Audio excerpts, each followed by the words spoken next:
السلام عليكم ورحمة الله وبركاته. أبنائي أعزائي الصف الأول الإعدادي، زي ما وعدتكم بعد ما بخلص كل وحدة أنا بحل فيها، وهرجع أعيد النقطة. أنا مش بقول كل حاجة في الشرح عشان أجبرك تيجي تحل معايا هنا. الحل أهم 100 مرة من الشرح، لازم تركز في الحل. وهل ده سؤال لافف وفي أسئلة ما بين السطور؟ معاكم مستر محمد علاء. يلا بينا نشوف الحل ده والفيديو ده بيتكلم عن إيه، ويلا بينا. قال لك عندنا اسئله كتاب الامتحان على الوحده الاولى. تعال نبص يا عم على الخريطه. قال لك دي خريطه افريقيا. قال لك دايره عرض رئيسيه. قال لك دايره عرض رئيسيه. قال لك عندنا دائره عرض رئيسيه رقم فين؟ قال لك عندنا رقم واحد. هو هنا بيتكلم عن هنا رقم واحد. هنا دي دائره، ده كده هنا بنسميه مدار السرطان. طب هسألك سؤال، انا ازاي افرق بين مدار السرطان والاستواء والجدي؟ المشرشر ده دايما مدار، اما اللي تقيله على الخريطه دي دايره. يبقى هنا دي كده اهو، دي دائره الاستواء. تمام. قال لك انا عارف ليه مش موجوده في الاسئله، بس برضه نتك عليها. اللي في الجنوب ده والله العظيم مدار الجدي مش السرطان. اللي فوق ده اللي هو السرطان. حلو الكلام. طب تمام. ادي اول سؤال. تاني سؤال، مسطح مائي. اللي هنا ده البحر المتوسط، يبقى هنا ده البحر الايه المتوسط. اللي هنا ده البحر الاحمر، واللي هنا ده مضيق باب المندب، يبقى ده كده باب المندب. واللي هنا ده جبل مضيق جبل طارق. طب واللي هنا المحيط، اللي هنا ده المحيط الاطلنطي، والمحيط اللي هنا المحيط الهندي، والمضيق اللي هنا ده مضيق موزمبيق، عشان ده ممكن يجي برضو في الاسئله. تمام. قال لك وده خليج عمان. طب يلا بينا. من المدن المكتظه بالسكان. يعني ايه مكتظه بالسكان؟ يعني عاليه في السكان. قال لك دي هنا الموجوده في مصر مدينه القاهره. طب ما هو ممكن يشيلها ويحط مثلا في اي دوله. المدينه الوحيده اللي عليك مكتظه بالسكان مدينه لاجوس، ومدينه لاجوس موجوده في نيجيريا. منطقه نادره السكان اللي هنا ده المستنقعات. ما احنا قلنا في مكانين. قال لك عندنا المستنقعات والايه والصحاري. جميل. يبقى دي الاماكن اللي ايه قليله السكان. وطبعا هنا دي قال لك عندنا هنا دي صحراء، رقم 4 دي صحراء. اما المستنقعات موجوده هنا قرب كده بحيره فيكتوريا. طب تمام. يبقى رقم 4 صحاري. قال لك منطقه مرتفعه الكثافه السكانيه. احنا قلنا في مكانين، السواحل الجنوبيه الشرقيه والسواحل الشماليه الغربيه، بس هنا دي الجنوبيه الشرقيه. طب تعالى نكمل. قال لك عندنا استعن بخريطه برضه، في خريطه ثانيه. قال لك البحر الاحمر يمثل رقم كام؟ لسه عارفينه، رقم 2. منطقه ذات كثافه سكانيه متوسطه مش عاليه، اماكن المرتفعات، رقم 4. اولى الدول افريقيا في عدد السكان. اولى الدول الافريقيه قال لك عندنا في عدد السكان دوله نيجيريا، يبقى رقم 5. منطقه ذات كثافه سكانيه مرتفعه، رقم 3 نهر النيل. منطقه نادره السكان. قال لك المنطقه نادره، قال لك عندنا السكان رقم 6 اللي هي الصحاري، اللي هي رقم ايه 6. طب جميل جدا. ادي الخريطه. تعال نخش كده على جدول اكمل. اولى دول افريقيا في عدد السكان بالترتيب دوله نيجيريا، ايوه، واثيوبيا، وبعد كده مصر. طب تحتل المرتبه الاولى عالميا في ارتفاع معدل المواليد النيجر. خلي بالك النيجر مش نيجيريا. اعلى معدلات الوفيات قال لك عندنا هم 3. قال لك اعلى معدلات الوفيات نيجيريا، قال لك عندنا واللي تشاد وليسوتو، دي الدول الاعلى. طب اعلى معدلات الزياده الطبيعيه الصومال والنيجر. الصومال والايه والنيجر. تحتل المركز الاول جذبا للمهاجرين. الدوله الوحيده في افريقيا اللي بتجذب المهاجرين جنوب افريقيا على طول، يبقى ده كده جنوب افريقيا. طب تمام. اولى الدول عالميا وافريقيا في عماله الاطفال. عندك اول حاجه اريتريا، تاني حاجه الصومال، تالت دولة قال لك خلي بالك الكونغو. لو كتبت لي الكونغو كده هحسبها لك غلط، أنا عايز الكونغو الديمقراطية. طب تمام يلا بينا. أكمل العبارات الآتية بكلمات مناسبة. يرجع النمو السكاني في أفريقيا. النمو السكاني بيتأثر بإيه؟ بيتأثر بالزيادة الطبيعية والزيادة الغير طبيعية. قال لك من المناطق ذات الكثافه السكانيه المتوسطه في افريقيا. خلي بالك الكثافه السكانيه المتوسطه اماكن التعدين او استغراق الطاقه الحفريه، واماكن المرتفعات اللي هي اللي انا قلتها في الشرح. ارجع للشرح هقول لك كاتبها لك كده، الهضاب. زي هضبة الحبشة وهضبة اثيوبيا. هضبة الحبشة والبحيرات الاستوائية. طب يلا بينا على السؤال رقم 3. قال لك تعد مناطق الرعي والزراعة. ولا اله الا الله، مناطق الرعي والزراعة منخفضة مش نادرة، النادرة الصحاري والمستنقعات، يبقى دي منخفضة. طب تمام. تتنوع خصائص السكان بافريقيا حيث التركيب النوعي والعمري وكمان التركيب الاقتصادي. تنتشر اللغه الفرنسيه في دوله ايه؟ رواندا ودوله الكاميرون، يبقى رواندا والايه؟ والكاميرون. قال لك نظمت مصر العديد من الفعاليات المتخصصه في الفنون الافريقيه، قال لك زي مهرجان الطبول، قال لك عندنا زي مهرجان الطبول، قال لك الافريقيه، وطبعا مهرجان التراث العربي. اختار الاجابه الصحيحه مما بين البدائل. انت عملت كده ليه؟ يلا بينا. قال لك اكتر الدول الافريقيه في كثره الانجاب والزواج المبكر. قال لك اكتر دوله كثره انجاب، من الاخر يعني زياده معدل المواليد. كثره الانجاب والزواج المبكر يعني معنى ذلك اكتر دوله عندها سكان، يبقى تبقى دوله نيجيريا. جميل، يبقى دوله ايه؟ نيجيريا. تعد من اعلى الدول الافريقيه في تفشي الامراض المستوطنه وارتفاع وفيات الاطفال نيجيريا. طبعا بص، تفشي الامراض المستوطنه يعني فيها امراض ياما، يعني فيها معدل وفيات عالي. افهم السؤال، معدل وفيات، مش مصر، مش جنوب افريقيا، مش اثيوبيا ما اتذكرتش، نيجيريا. قال لك من المناطق الكثافه السكانيه المرتفعه هضبه الحبشه، لا يا عم، هضبه الحبشه متوسط. البحيرات الاستوائيه متوسط. الصحاري الكبرى ده نادر، ده نادر جدا، منطقه النيل والنيل الازرق بالسودان. تصنف مدينه لاجوس على انها مناطق كثافه سكانيه مرتفعه، هي ومدينه القاهره، مهمه جدا الحته دي. من المناطق ذات الكثافه السكانيه المتوسطه، نهر النيل مرتفع، هضبه الحبشه صح، النيل الازرق غلط، الصحراء الكبرى غلط، يبقى هضبه الحبشه. الهرم السكاني لقارة أفريقيا يشمل توزيع السكان من حيث التركيب النوعي والاقتصادي، العمري والنوعي، اللغوي والنوعي، الاقتصادي واللغوي طبعا، العمري والنوعي. طب تمام، تعالى نكمل.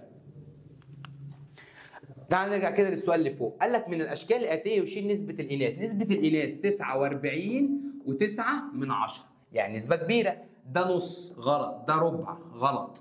جميل، ده 3/4، لا هتبقى رقم د. من قاره افريقيا من المرحله الثالثه في نظريه التحول الديموغرافي ان تنتسم. احنا قلنا امتى تنتقل في المرحله الثالثه؟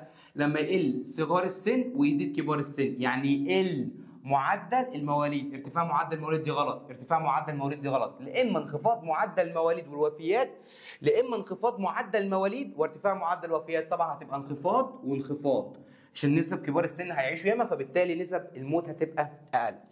يعمل اغلبيه القوى العامله، يعني السكان بيشتغلوا في افريقيا، احنا قلنا اكتر نشاط الزراعه والاقل الصناعه. من اكتر الدول الافريقيه في ارتفاع نسب عماله الاطفال اريتريا. جميع العوامل الاتيه كانت سببا في انتشار عماله الاطفال ويخرج عنها. ارتفاع معدل الفقر ده من ضمن الاسباب، يبقى ده مش عايزه. حدوث الاضطرابات السياسيه مش عايزها.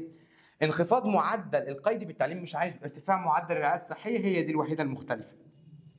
يلا بينا نكمل. هناك ارتباط بين انتشار الاسلام في افريقيا. احنا قلنا ان انتشار الاسلام ده لغه القران، صح ولا مش صح؟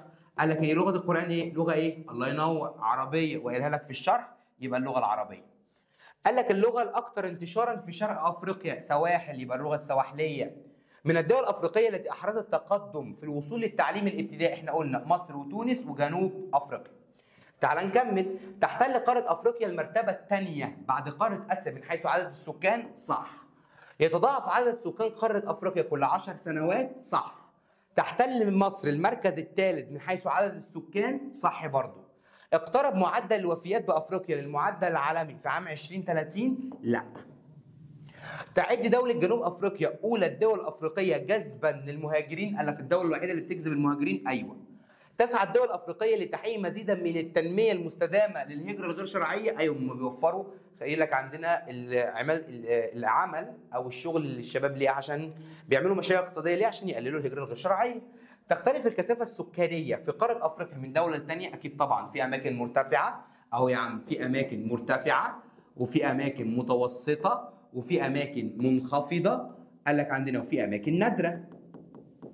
طب تمام. قال لك تنخفض الكثافه السكانيه في افريقيا، خلي بالك تنخفض الكثافه السكانيه في افريقيا في المستنقعات، تنخفض ولا نادره؟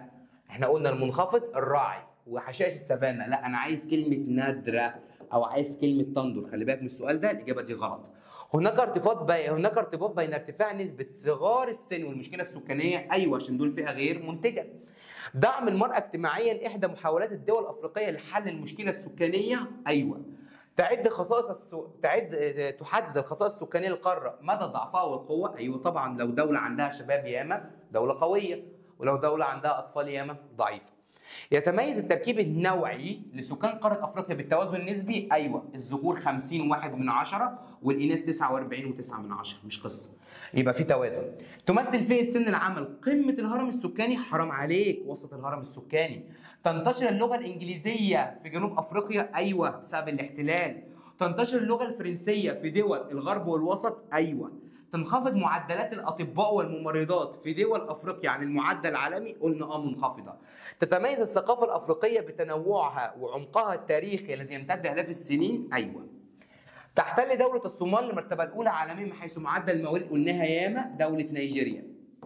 قال لك من الدول التي سجلت أعلى معدلات الزيادة الطبيعية دولة الصومال والنيجر، اكتب لي دي أو دي. تتوسط الكثافة السكانية، أنا عايز كثافة متوسطة، يبقى أماكن التعدين أو ممكن يا عم أماكن المرتفعات اللي هي الهضاب، اكتب اللي أنت عايزه، دي صح ودي صح. تمثل فئة كبار السن قاعدة الهرم السكاني، حرام عليك، صغار السن. هجرة تتم بطريقة غير قانونية، على طول دي هجرة غير شرعية. قال لك زيادة عدد السكان بشكل لا يتناسب مع معدلات النمو السكاني، دي مشكلة سكانية. يقول لك عندنا يا رسم بياني على طول، ده الهرم السكاني. فئة تمثل، قال لك فئة تمثل منتصف الهرم السكاني، نص الهرم السكاني، فئة سن العمل.